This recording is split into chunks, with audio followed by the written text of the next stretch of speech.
Peter, thank you for joining us today. Thanks for having me. So let's give some of the buzzwords and shiny objects and talk about what does IT modernization really mean today? For the Department of Defense in particular, IT modernization is really about deciding where we need to be world-class and where we can be good enough. And where we can be good enough, we're going to partner with commercial industry as much as we can and adopt the solutions they're providing.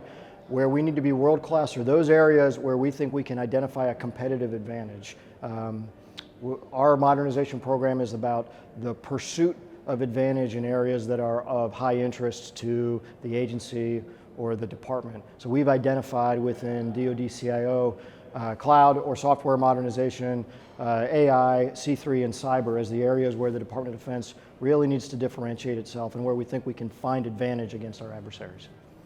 And how does modernization affect people, both those at the Department of Defense and maybe the American public more broadly that depend on the government? For us, our modernization is always revolving around the warfighter. It's about delivering capability into the hands of the warfighter faster. And so those are the people who we're trying to empower. The big myth inside the department is that modernization, IT modernization, is really something for the IT folks to work on. What we find over and over again is that we really need to engage all of these non-IT disciplines in that conversation, whether that is acquisition or finance, certainly cybersecurity and assessment, our test community, that we have to roll all those folks into it. So what we hope for in the end user is better capabilities in the hands of warfighters faster. In order to get there, we really have to cut across a cross-section of the folks that work inside the department to deliver that capability.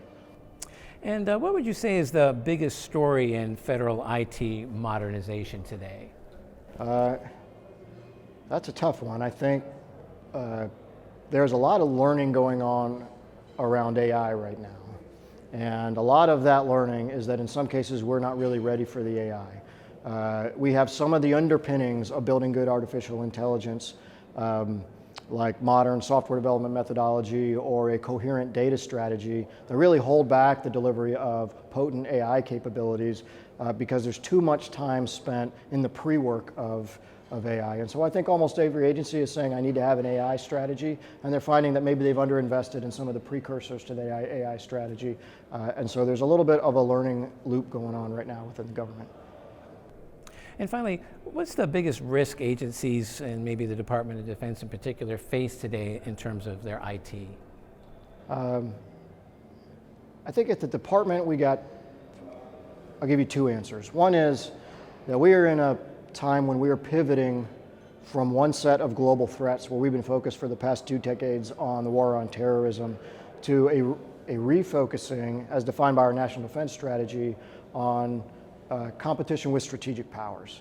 And we find that risks that we accepted in the global war on terror fight are not risks that we can accept in a competition with a near-peer competitor. So this is very particular for the Department of Defense, but we made choices over the past 2 decades that we may have to unwind now as we look at a changing threat landscape.